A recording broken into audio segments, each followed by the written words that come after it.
Good morning, everyone. Can I maybe just get a show of thumbs up if everyone can hear me? Thank you. Okay, welcome to our final web chat for this year. Um, Let me quickly introduce our speaker for today. We have Konrad Kruger. He is a multidisciplinary environmental scientist and project manager with undergraduate training in soil science, botany, geomorphology, and ecology. He has been actively involved in all aspects of environmental management, financial provision, rehabilitation, and mine closure over his 18-year career, of which the last 10 years has been with Jones and Wagner. He's a council member of LARSA and a member of the International Association of Impact Assessments and the Soil Science Society of South Africa. Konrad's experience in financial provision and mine closure started early in his career and became a core focus with the promulgation of the financial provision regulations from the DFFE in 2015. Since then, he has gained significant experience with quantified mine closure costing assessments, financial provision reports, including annual rehabilitation plans, mine closure plans, and environmental risk reports. Quantified closure risk assessments has also become a core skill. His most recent project involvement included assisting the DFFE with the compilation of a simplified financial provision process for smaller and less risky operations. Okay, thank you. I'll hand over to Konrad to take you through his presentation. Thanks, Konrad. Thank you, Anya, and good morning to everyone. It's quite something to hear someone read your bio for you. It makes you feel a little bit bashful, but in any case, thank you very much for the kind introduction. Anya approached me a little while ago to basically represent one of the talks that I gave at the conference earlier this year. And it seems that the financial provision regulations and the work around that is now heading to a point whereby the government is actually looking to finalize the regulations. And as a key input into that, one of the components that needed further finalization was this simplified financial provision process. And I'll take you through that in a bit more detail today. So just in terms of the content of the presentation, I'll touch on the background. Where does this come from, the legal background, how the financial provision regulations have developed over the last few years. Then we'll look at the most critical part of understanding these regulations is we are basically now proposing a system whereby someone can apply to follow a simpler process to calculate their financial provision. And the key thing whenever a regulator makes such a recommendation is to be very clear as to how you split the applicants between those that can follow the simple process and those that have to follow the more, I don't want to say complex, but the more comprehensive process. And I'll take you through the reasoning and the different methods that we looked at and what was then recommended at the end of the day. We'll also touch on how the documentation is going to work for the simpler process, comparison to the more comprehensive process, and then I'll summarize and we'll open for some questions. All right, so background. In 2014, the various sets of laws in the South African government sphere was amended to basically be aligned along one environmental system for mining, water, and the environment. What that meant was that most of the regulations up on that point was split between the various bits of legislation. You had the MPRDA, the Mineral Resource and Petroleum Development Act, governing mines. You had NEMA governing the areas outside of mines. And then you had the Water Act, and all these systems didn't quite align. So since 2014, Parliament and the government has been trying to align the environmental system under one system, which is the National Environmental Management Act. And again, the main aim was to avoid duplication, especially when looking at the impact of mining. So what that meant was that all the environmental protection related clauses and sections in the law that was previously under the MPRDA were repealed, they were taken out, and they were enacted and enabled under NEMA. So when they enabled those sections under NEMA 24 of 27 RMP, that simply put the responsibility on the mining rights holder, but didn't adequately explain how the department wanted a mine to apply that responsibility and how they need to report under that. That came a year later when the first financial provision regulations were promulgated in 2015 of November, which everyone recalls Regulation 1147. And that guided a mining rights holder or applicant as to what the government would require you to do. So that's where it all kicked off in 2015. Sorry. So 2015, the first set of regulations came with a bit of a bash into the sphere, mining sphere. It created lots of discussion, lots of feedback, lots of opposition through the way of certain wordings. There were some clashes with existing regulations on other laws that didn't quite got resolved before it was promulgated. The big thing was this was the first introduction of the 3 reports and plan system, whereby the government required the mining rights holder to complete 3 sets of documents. It was an annual rehabilitation plan that looked at your year-to-year expenditure, rehabilitation, monitoring, mitigation, and how you go about your year-to-year budgeting and tracking that budget, and to make sure you do your small things every year. The second report was the final closure and decommissioning plan. That was the same as the old closure plan that we had on the MPRDA. The idea is, how do you provide for that final breaking down of the infrastructure, filling of the final voids, breaking down shafts, whatever the structure is that you need to take care of. And then the third report that has created lots of questions and lots of discussion is the environmental risk report, or also called the latent risk report, that aims to identify those impacts that can manifest after the mine has been closed and decommissioned. Most often in mining's case, this is where you look at settlement, subsidence, mine water decant, those impacts that doesn't necessarily happen immediately after you close the door and you break down the building, but in 10, 20, 15 years time. How do you account for those? The main criticism of the first set of regulations is that they required a mine to make provision for the full life of mine. So when you applied for these, under these regulations, you would have to put away money for all potential impacts that you would have or could possibly incur, even though you haven't yet generated any income. And that has been met with widespread criticism, as I've said. And the whole methodology mechanism as to how the cost needs to be divided was also not very clear. So that was 2015. Those were the formally gazetted regulations. They weren't a draft or comment. These were the gazetted final versions.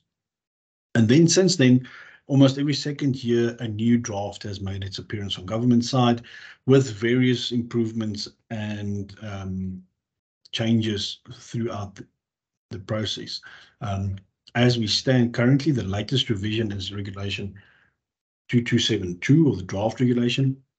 There was a time extension notice published about a week ago, a draft one for comment again, with the intention to finalize these regulations pretty soon. But all of these, since 2017 up until present, were all still draft regulations for comment. They've never been finalized into a new final version of the regulations. So a lot of the unhappiness items have been addressed in terms of that you now only need to provide for what you've actually disturbed. And There's some clarity provided in terms of how the costs are calculated, P's and G's, contingencies, and so on. The main thing that I want to focus on today is in the 2021 draft, the department introduced the mechanism of a dual process, whereby there's this separate process for what they then termed low risk commodities. That didn't clarify, although that draft regulation didn't specify what they needed to do, it just provided a mechanism that a low risk commodity can have a simpler process and follow a simpler process, and there will be different documentation to complete. That was then repeated in 2022 draft, and that mechanism is what we're going to talk about today, how the details of that will work going forward. We're not going to talk further really about the main regulations. That's being updated in a separate process by the department. This is really just focusing on the low risk commodities, or what was termed low risk commodities. We've now changed the wording slightly, but I'll take you through that. So as it stands, on the picture there, you can see a typical open cast operation in Mpumalanga. We've got a open void where they're extracting the coal. We've got the spoils that have been placed in the background. We've got a drag line there in distance. We've got the pre-stripping of the topsoil in front of the mining horizon, and that's being live placed behind it. And you can see some already rehabilitated areas in the foreground. Now, the current 3D plan and report system, like I've said, with the annual rehabilitation, final decommissioning closure, and the environmental risk report, is ideally suited to this kind of operation. It covers all the big cost items that would need to be provided for, and the report templates that are in the regulations are quite clear as to what you would need to do to quantify your risk and then to determine your provision. So this system, or this mining system, works with the 3 reports that are there. A question that was raised, or comment that was raised by industry and stakeholders when these main regulations were put out for comment was, what about the smaller operations? What about the simpler operations that don't have drag lines, that don't have big plants, that don't have discard dumps, that don't have the complexities that you would need to have contained in a whole risk assessment report? And this was raised to the minister as well. So what they've done as the first step is, in terms of the current regulations, the current drafts, and I'm now talking 2272, any person who is applying for and possession of a reconnaissance permit, prospecting right, exploration right, or a mining permit for a low-risk commodity, or that is an area that was exempted by the minister, which there aren't any at the moment, can apply for this simpler process. Just to reiterate what a mining permit's definition is, it's a mining permit is where the mineral in question can be optimally mined within a period of 2 years, and the mining area does not exceed 5 hectares in extent. So this was really limited to the very small operations. And in the regulations, it states that such a holder or applicant must determine their financial provision by using the prescribed template, the prescribed spreadsheet, and the prescribed master rates. None of these were published with the gazetted regulations, and that was what this project was for, was to try and develop these documents and templates. As it stands, mining rights holders are excluded from this approach, and they need to follow the big process. But we were also asked to review that and see if mining rights holders can't also apply for the simpler process. Okay, so just to clarify, currently a low-risk commodity is defined in the regulations, and it's defined as minerals that pose a low latent environmental risk. And the list includes clay, aggregate, slate, pebbles, limestone, diamonds, dimension stone, gravel, and sand.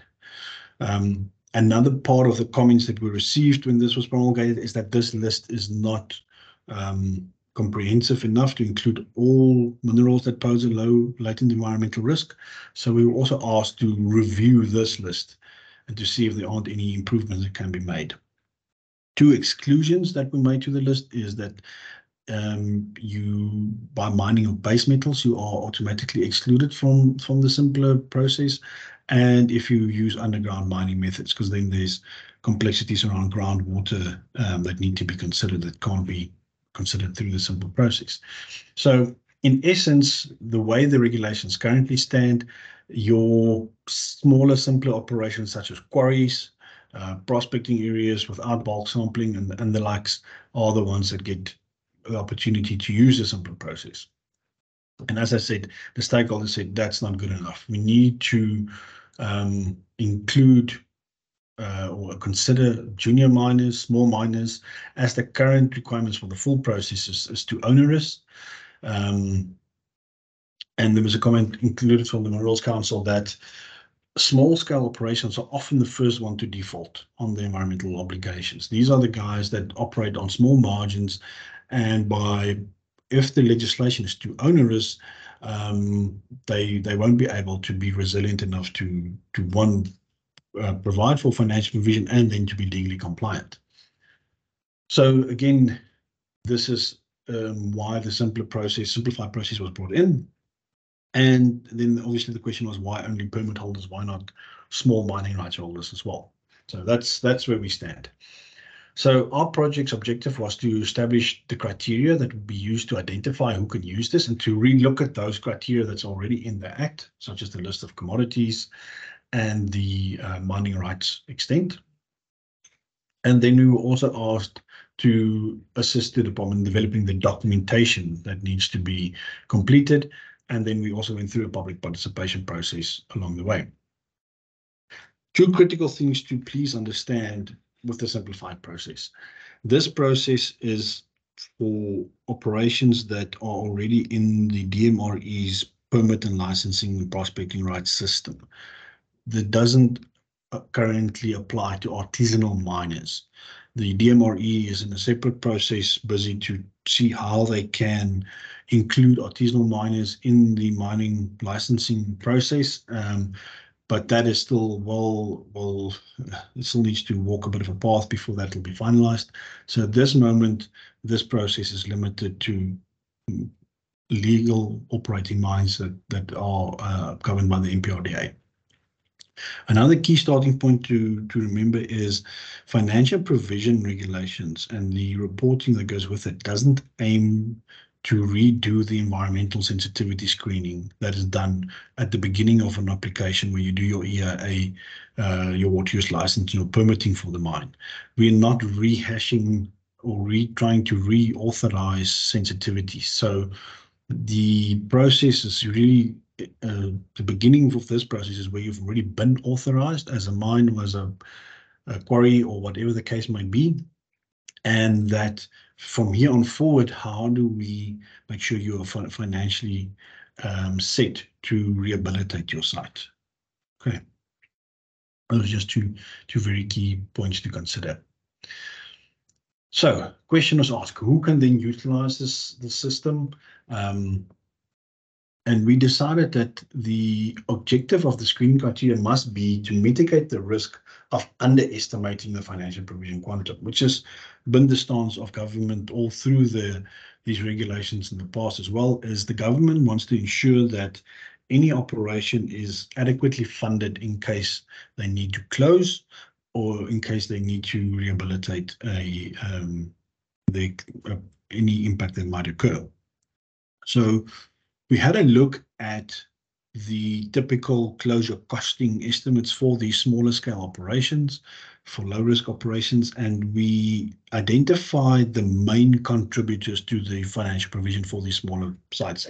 And it turns out that the main items were material movement, getting the holes backfilled, shaped, my walls safe, that kind of material movement, and then anything to do with water pollution and treatment is usually the other main item that are contributing to the cost.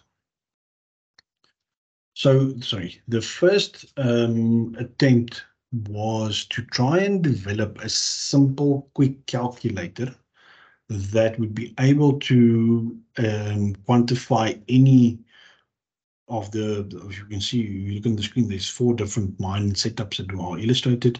And we tried to create a calculator that would be able to accommodate any of these mining or quarry layouts. And that would give you a quick answer that you can use for your estimation. This calculator was developed. We looked at open pits, we looked at shallow pits, like just a clay quarry or a lime quarry. We looked at open cast operations, and then where you are mining on a slope or in a mountain or quarry on an elevated surface. And all of these scenarios were then put through the calculator, and we decided to test this with a few people in industry. We gave the calculator to a group of people, typical engineers and surveyors that would be using these kinds of things, and we asked them to calculate, use the calculator to calculate the liabilities for a few random sites. Unfortunately, the results that are shown here below showed that the colored dots show different people the same colored dots show different people calculating this estimate for the same site. And as you can see, there's massive variation, up to 300% between the interpretations. And this is mainly because people look at a mine differently if you interpret where the edge of mining is, where's the extent of the disturbed footprint, where's the up to where do I need to shape these things. And what this variation has showed as well is that when we compare the quick calculator to a detailed design, these red dots show a detailed design cost estimate that was done for each of these sites.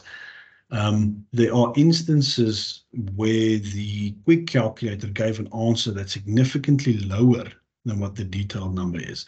And that is where the financial provision would fail.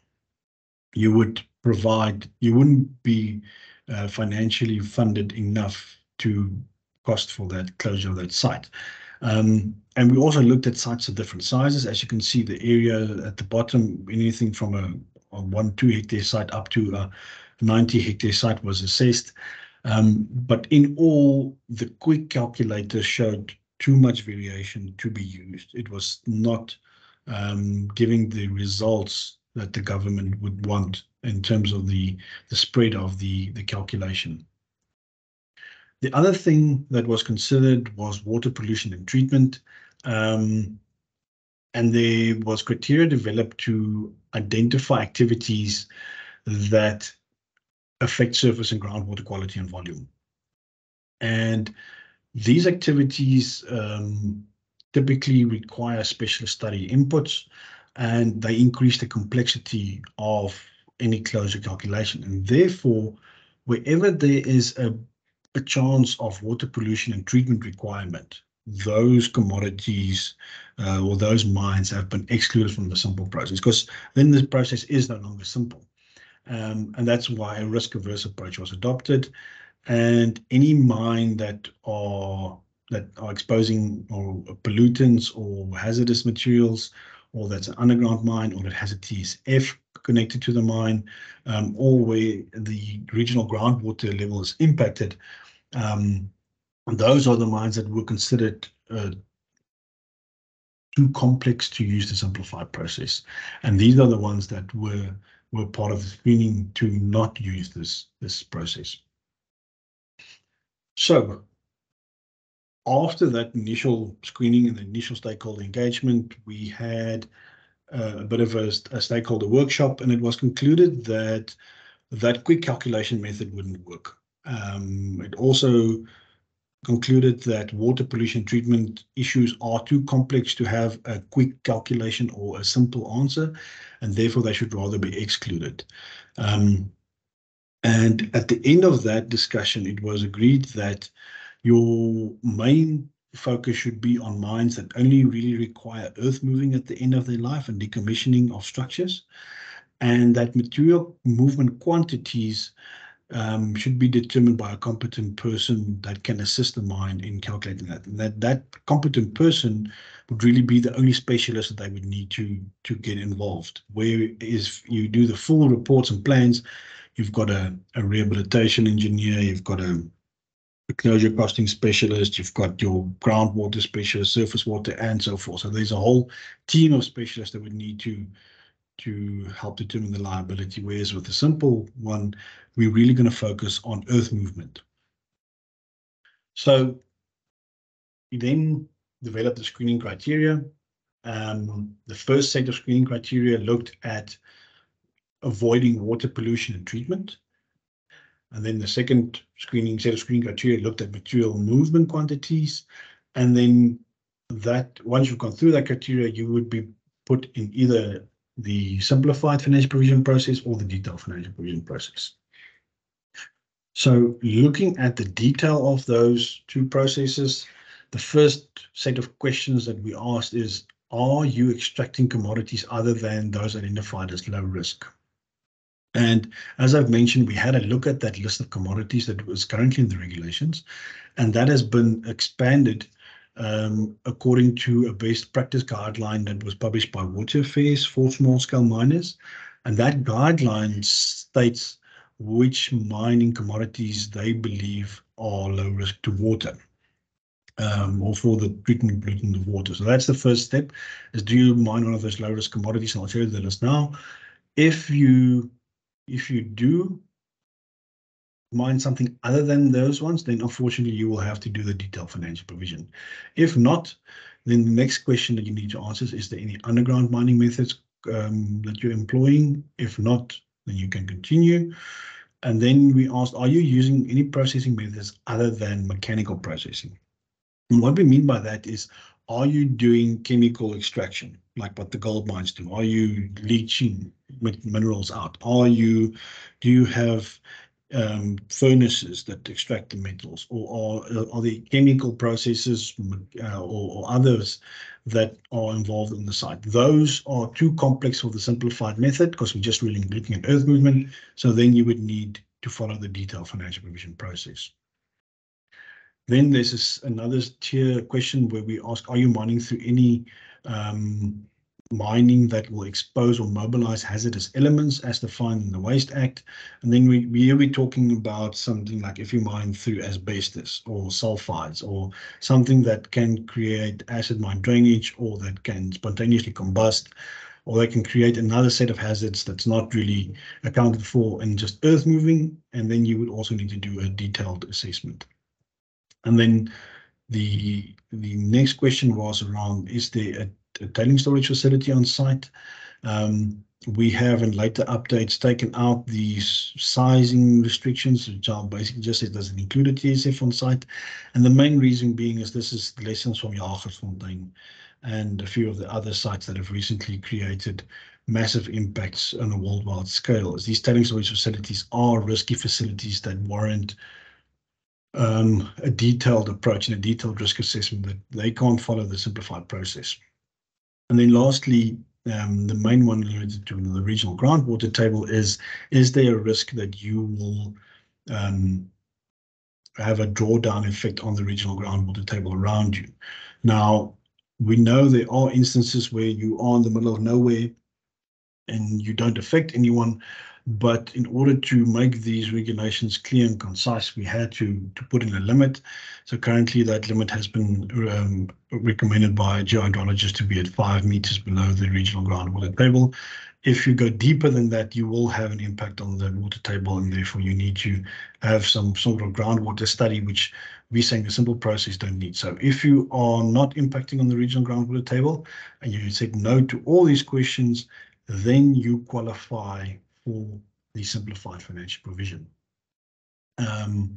If you said yes to any of these questions, then unfortunately you would have to go through the full detailed process, and that's where you would do a detailed assessment of your groundwater risk, or your decant, or your pollution plume, or your whatever the case might be, your underground stability, your subsidence risk, and that will be documented in the standard reports that are available at this stage. All right, so this is the screening assessment that has been currently set up. Under material movement quantities, there has been a calculated template developed, and I'll show that a little bit later.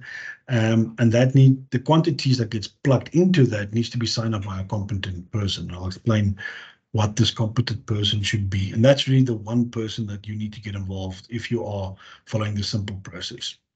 And as I've said, this more detailed process, you would have to get a specialist involved for each of your main areas of risk.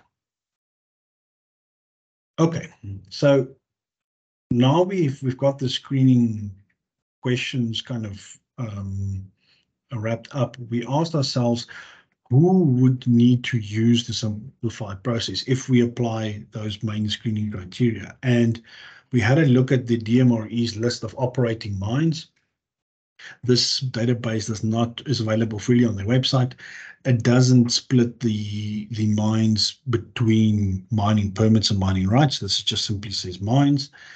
And under that database, it lists the commodities that mine is registered or licensed to extract. So we said, okay, let's take this list and let's run them through these questions that we have, the commodities and so forth, and let's see how many operating mines actually would need to or would possibly qualify for this method. So as I said, this is operating mines. It doesn't include prospecting rights and some of the other rights. So this is just mining. And we put them through the questionnaire just on the commodities. And just looking at the commodities, more than 80% of all active mines would be able to apply the simplified process. So 1,568 of the 1,800 mines on the DMRE's database actually mine what is now on the updated list term a low-risk commodity. We then had a look at that in a bit more detail to see what the commodities are these guys are mining. And the bulk of it is alluvial diamonds, aggregate, sand, clay, dimension stone, sand, and then you go into the smaller ones, manganese, salt, limestone, clay, and then combinations thereof. Or mostly your building material and so on. So that's quite a lot. I must state that chrome and chromites has since been taken out due to some comments we received in the final updates of the list, but the rest of these are still regarded as low-risk commodities. And these are just some illustrations. We went and then identified the typical examples of these sites. And often, as you can see in all these examples, these are mainly earth-moving exercises with some sort of plant that either screens the material with a trommel here, or some sort of water screening that happens, and some stackers at the back with the discard material. Mostly earth-moving, and then you've got quarries where the clay or sand is extracted. Here's another example of just a screening exercise.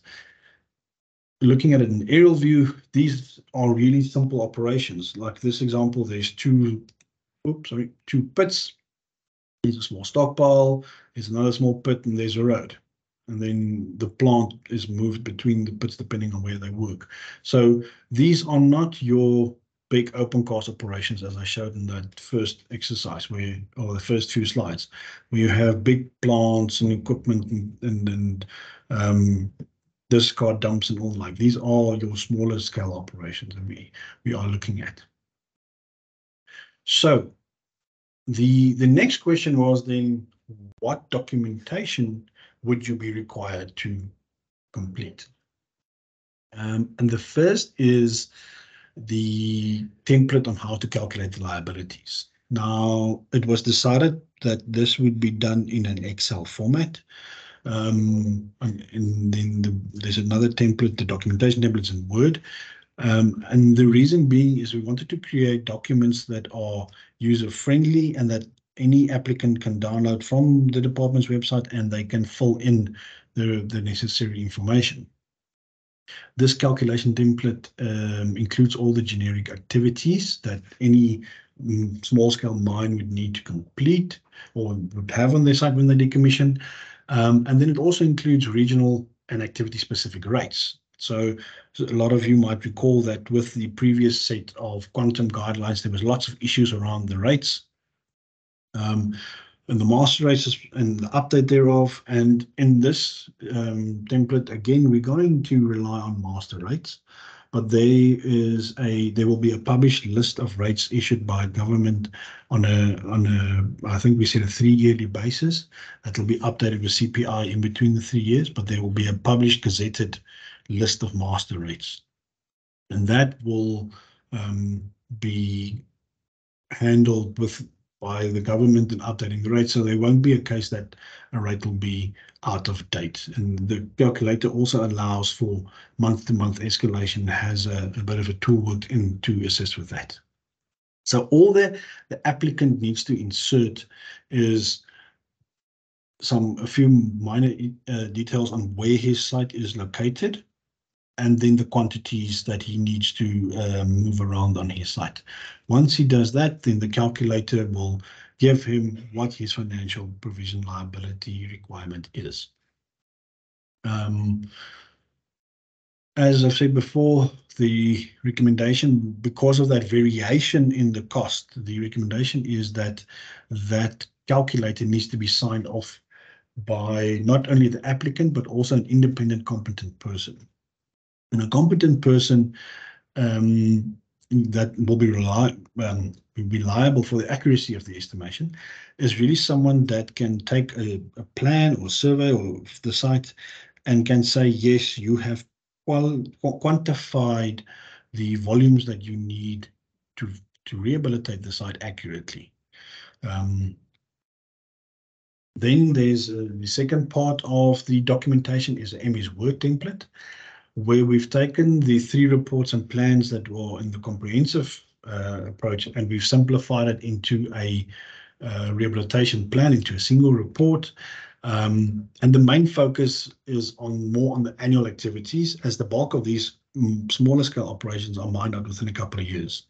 So we're not looking at long-term mining operations. So these are quick turnover mines. So your targets for rehab, your targets for decommissioning are very close in your next horizon. So the focus is on that annual year-on-year rehabilitation. And one of the big things that we brought in is that the template will rely heavily on your existing EIA or basic assessment or EMP document that you submitted when you applied for your mining or prospecting right or permit.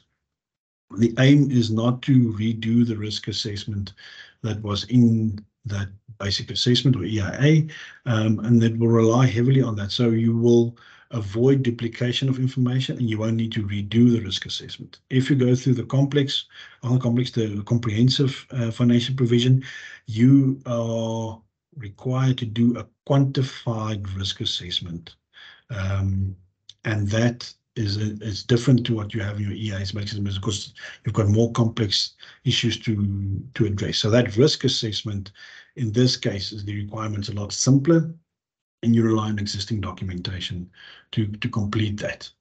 And the assumption is that there are very minimal latent risks, and therefore there's no need for decant assessments or any of those groundwater studies or subsidence or anything like that. Okay. As a summary, the current financial provision regulations will include this section that will allow the transition of smaller and simpler mines to also be compliant without compromising the sustainability of that industry. The list of changes we proposed includes an expanded list of commodities. And I can open it up and show if anyone wants to see the full list, but it is now a list of 2 pages long. It's no longer just a short list of sand and aggregate and clay that we've had on the first page. We found that in the assessments that we did, in the tests that we did, there was no value in restricting it only to permit holders. So we proposed that restriction to only allow permit holders to apply be taken away. And we say that anyone that can go through the risk-based screening to those questions that we've highlighted, they would be able to use the simplified process, rather than to say you have to be smaller than the 5 hectares that's required in a mining permit. Another key thing to note is that the quick calculation will not work. You do need the inputs of a qualified or competent person, and the competent person was later on been defined, and it's either a civil engineer or a surveyor or a landscape architect, and that can do that job depending on what you are actually required to do at the end of life of the operation.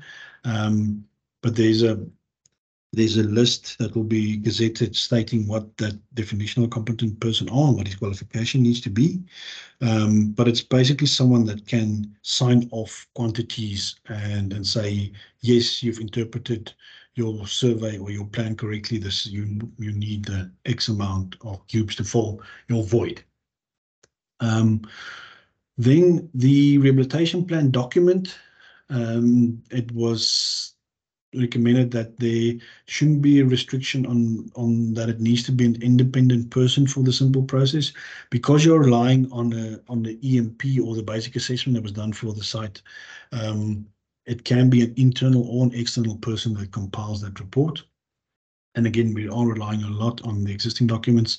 So the template has been developed as a fill-in Word document with various headings and tables already in the document, with prompts explaining exactly what information needs to be put everywhere. I've already mentioned the competent person, and then lastly, the rates will be updated every 3 years, and it'll be activity-based rates as in the calculator. So those are the changes we proposed. We had a final session with the government in September with the stakeholders, and then about 2 weeks ago we had a training session with the government departments, both on the DMR side and environmental affairs side, with the case officers that will be using the system. And all these recommendations have been accepted, and they will be in the new financial provision drafts that will be gazetted either late this year or very early next year. So there will be another round of stakeholder engagement. So the new regulations that will come out will be the complete set. It will be the regulations that apply to both the comprehensive process and the simplified process. But all these changes that we recommended from the simplified process will be in the new regulations, and you'll also see the templates in those gazettes, as well as the new master rates that will be put forward. Any questions? I can just maybe stop and take questions on the presentation, and then I can maybe open up just the calculation template and take everyone just through what it looks like, so that everyone gets a bit of a preview of what it looks like. Any questions? Thanks, Conrad. If there's any questions, just put your hand up.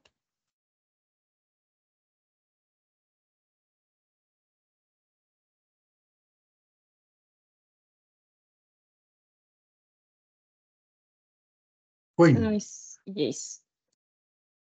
Hi there, Conrad. Yeah, it's nice to know that things are going in the right direction, and that for once we seem to be trying to simplify things instead of making them more complicated. So I'd just like to appreciate the fact that you have shared this with us today, that you are giving us some hope. And yeah, I'd really like to encourage participants to ask us those questions that are out there. We don't know what we can do to help and how to serve you guys if we don't get a bit more feedback. But thanks again for a very clear presentation, Conrad. Thanks, Gwen. Sally? Hi, yes, good morning. Thank you. Exactly what Gwen said. It's so nice to hear, because I am actually a landscape architect, so it was big shout out to you guys for sort of saying that we are the guys that you need to sign off on these things. And my question though is a little bit more broad. I wanted to know, I mean, because obviously the in mining rights and things like that, you've got these financial provisions and stuff like that. Do you ever see this being expand it to the other SEMAs, because there's no financial provisions in like the Waste Act or the Water Act or any of those others. And I think that this financial provisioning could be sort of certainly mitigate a lot of the issues that I see. Thank you. No, you raise a very valid point, Sally. From my perspective, yes, definitely. There is a need to get consistency. We've seen there's a lot of sites in South Africa where you've got big industrial complexes right next door to mining areas. And the rehabilitation and financial provision requirements between the two sites are totally disjointed and doesn't talk to one another. So from my mind, yes, definitely there needs to be alignment with the Waste Act, the Water Act, and then all the mining related aspects in terms of financial provision. Currently, we did have a conversation with the regulator on this, and it seems that there's a bit of hesitation as to at this present moment, because there's no one set of regulations or laws that this can be done under. So there's a bit of a legislative challenge to that, but practically, yes, it must definitely be done. The scope of including waste and water into these things is just a no-brainer. You need to consider that as well. Sorry, just following on from that, you said there's no provision, but surely NEMA is sort of the overarching legislation. So surely one could sort of, you've have financial provisioning under NEMA for all the other SEMAs.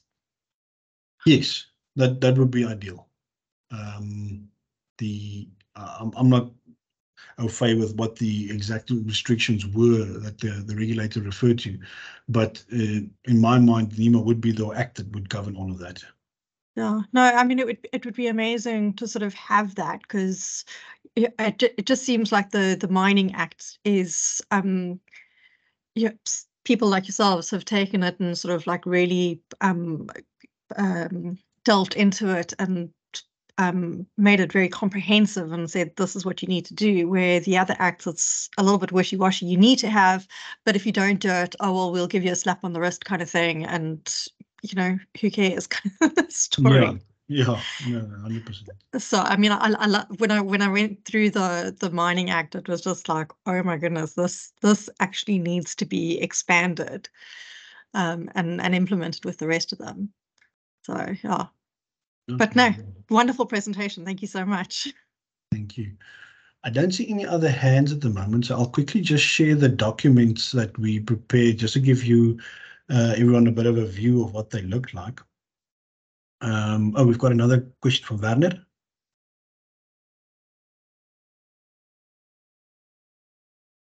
Hi, Conrad. Thanks. That was a very good presentation. I was just wondering if you guys do have a similar presentation for the comprehensive process, or even if it's not you, but maybe Johnson Wagner, whoever. Or Werner, thinking about it. Yeah, what we can do through LASA, obviously, we can host another webinar as soon as these new draft regulations come out. That now includes both processes. Yes. It would be good to have maybe almost like a comparison page section through the legislation, and have the two compared with one another to show you what the more comprehensive one requires and the simplified one side by side, so you can see the differences.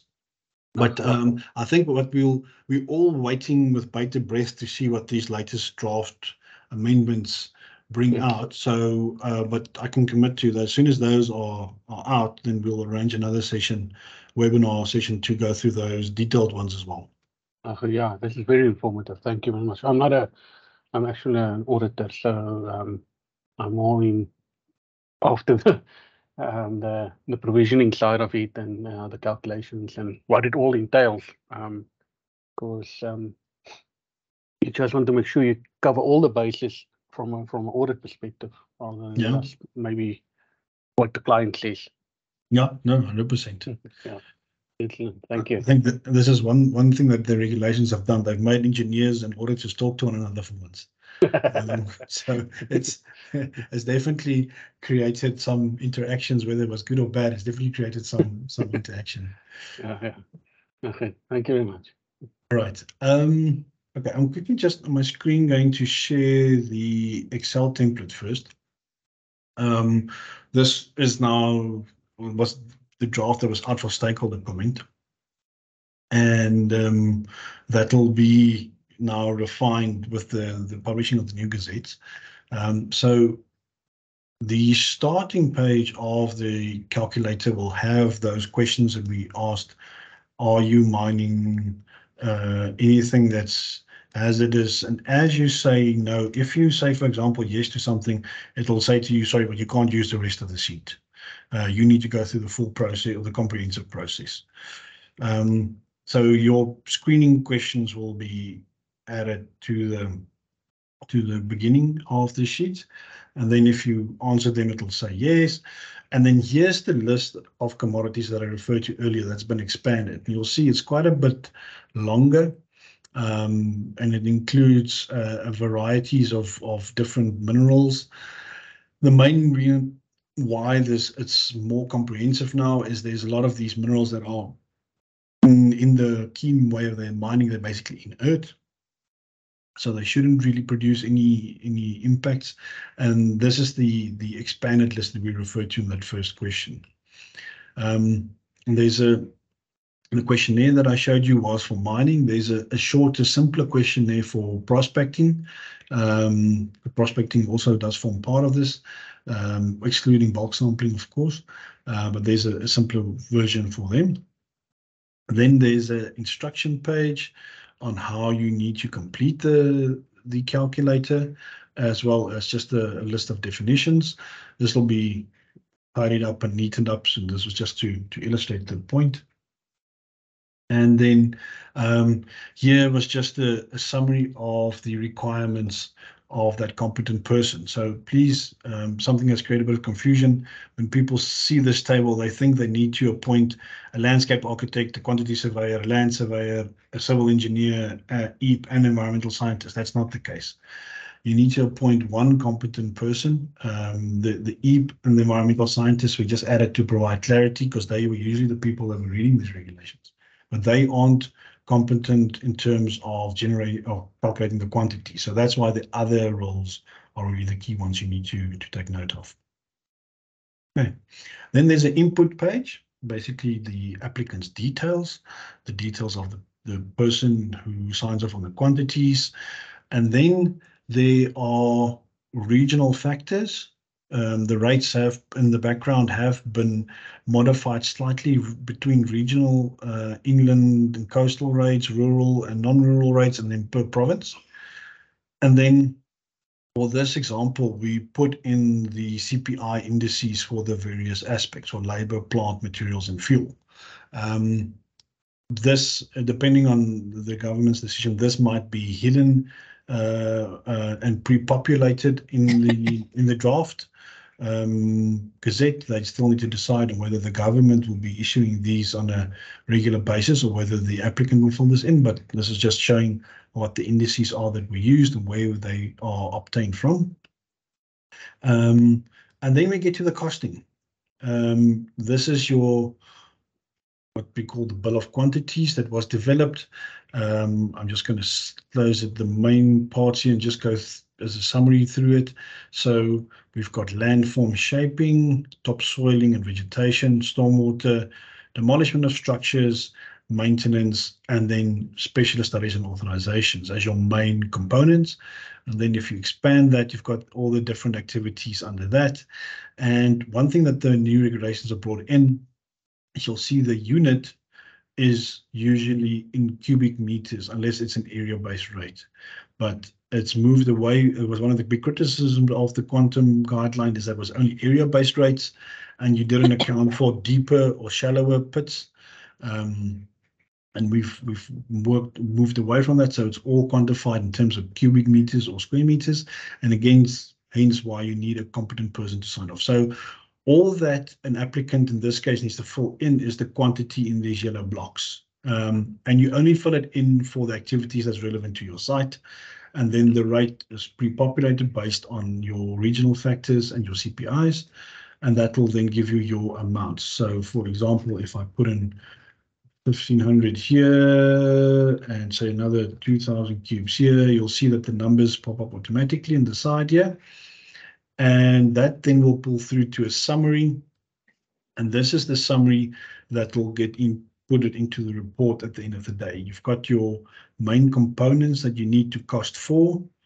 Then we've got the contingencies and the preliminary and general items that's calculated at the back of that, as well as the VAT. So currently, these escalations and taxes are as per the previous draft regulations. Obviously, we'll see if these will be amended now, but they are included, and that will give you your liability estimate at the bottom that you need to make provision for. That's the Excel template. Then on the Word side, this is what the rehabilitation plan looks like at the moment. All these things highlighted in yellow is just where we need to update it to the latest regulation references. But I'm just going to slowly scroll through this. You've got a list of definitions of what's used in the report. Then you've got your general overview with the applicant details, contact person, project context, basically where you are, how long you're going to mine for, and then we've got a map, just a locality map where you are, and then we've got a second map, which is your site plan, which is basically showing these things that's listed here, and then we've got your environmental and social context inputs. We've got your risk screening results, which is basically this first page with these questions here that you just insert there as a record in that space provided. And then we've got just a list of the summary of the risks that you've identified in your operation, what your closure vision is, what closure land use or economy you're aiming to achieve after closure. And then we've got your objective targets and actions and pretty important stakeholder issues, if any. So that's the first chapter of the report. And then the second chapter goes about what changed year on year. What was your previous year's rehabilitation activities? And we've got like a short table showing I've done half a hectare of my target at 1.5, and it cost me so much, and I've put the money in the budget for the next year type of data. And then we've got the targets and budget for the next year, and my plan with a map showing here is the area that I want to rehabilitate. Then we've got a summary of your areas you need to rehabilitate the closure. If there's any assumptions that you've made in your costs, you can put them in here. And then here we've made a space for you to put in again this summary as a record of what the calculator showed, and then we just calculate, document what you've actually achieved, as this is a moving target year on year. And you've got a summary statement at the back. It's really simple. We've tried to keep it as simple as possible with as many prompts as possible. So the completion of this report shouldn't be an onerous task that will take you much time out of your day, which is what the regulator asked to try and achieve. So like I said, both these documents will now go out with the latest set of regulations.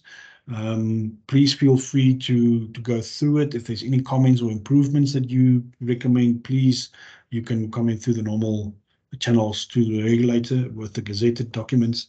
Both the template and the report template and the Excel template will be available, as well as the list of commodities. Okay.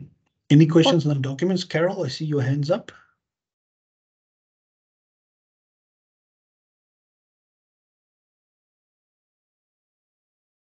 Sorry, Carol, I think you're still on mute. We can't hear anything.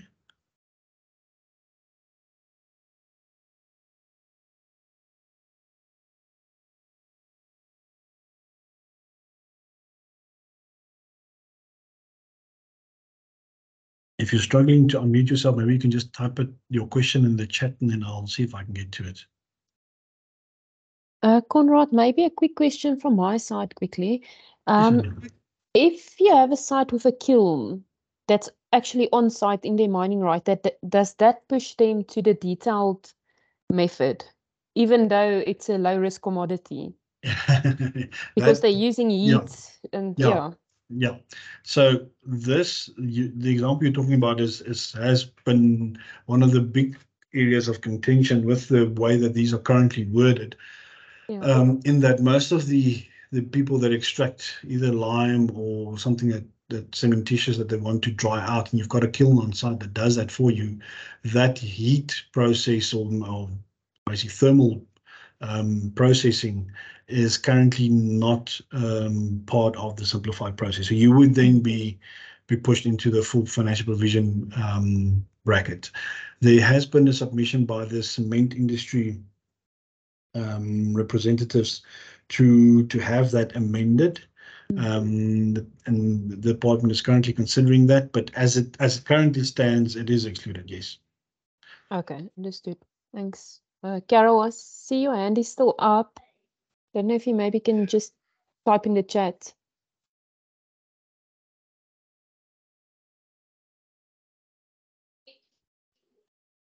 Conrad, I think also please add your email address in the chat. If there's any additional questions that come through later, they can maybe, there we go.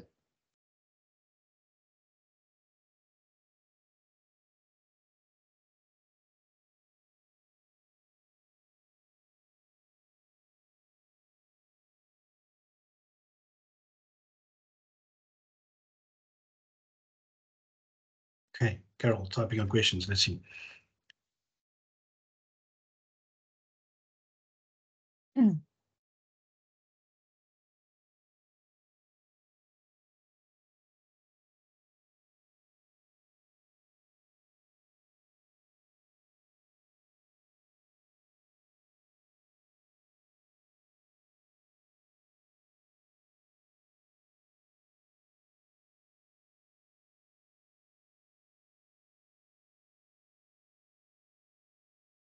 Okay, Carol, in short, no. The guidelines, the government is avoiding guidelines at this stage because how the quantum guideline got pulled out of context.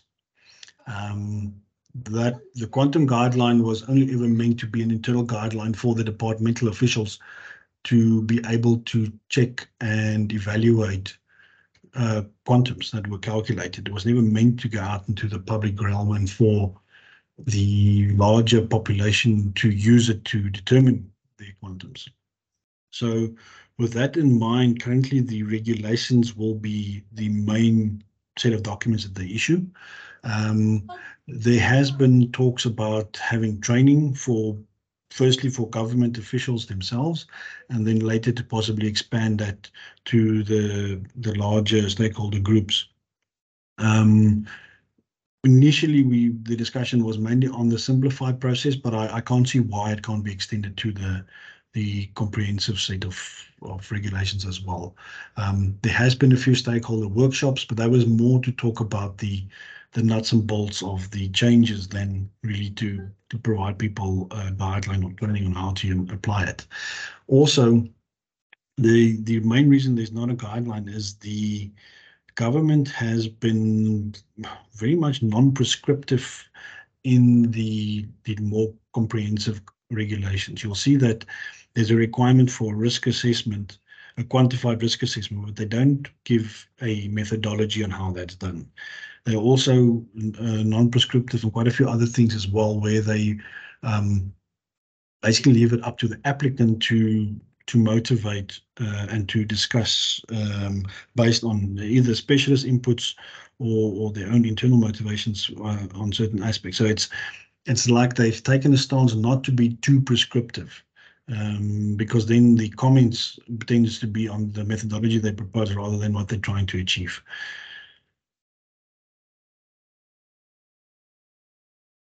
But if anything does change, we will definitely have a look. The timeline for the gazetting of the next round of comments. So the last I spoke to Dee, the gazetted drafts will be out for 40 days comment, and she's aiming to have them out either in the next week, well, before when the final Gazette of the year comes out. I think it's next week Friday, or by the second week in January. That will be a draft for comment for 40 days. And thereafter, they're aiming to finalize within 2 months. So it should be towards the end of March, if all goes according to plan. There has been a few cases where there's been threats of legal action from several of the stakeholders. If that does realize, then obviously there will be delays. But at this stage, the planning from what we've been privy to is to have the drafts out end of the year, but very beginning of January, 40-day comment period, and then finalize within 2 months after the comment period closes. So end of March, beginning of April, somewhere there.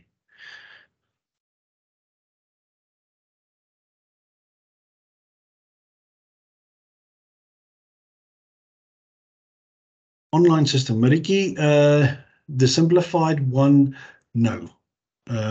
Mainly because the type of applicants that we are dealing with don't always have access to all the online information. It will be available online, all the documents, but at this stage, in all honesty, the DMRE who will be evaluating these reports have not yet put the mechanisms in place to have it, to receive it online.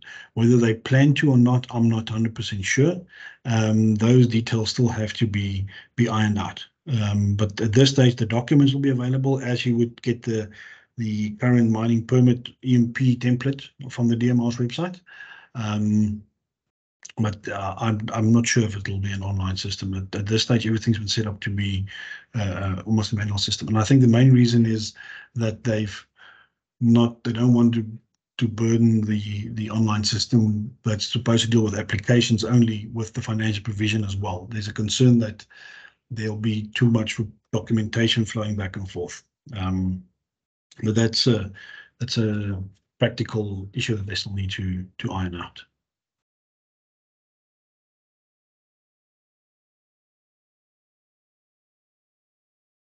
Any other questions?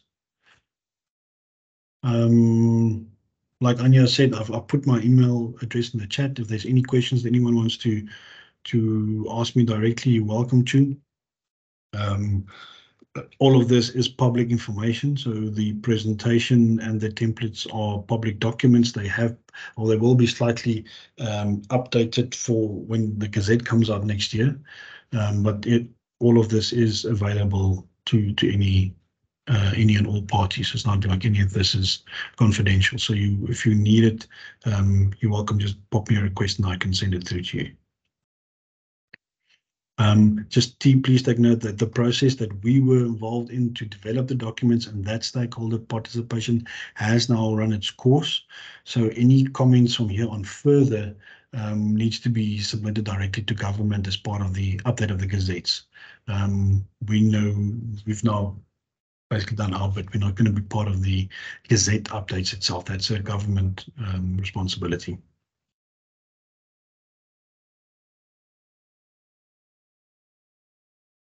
Right, Anya, I don't see any other questions. I think if there isn't anything else, okay, pop the links to the documents in the meeting chat, please.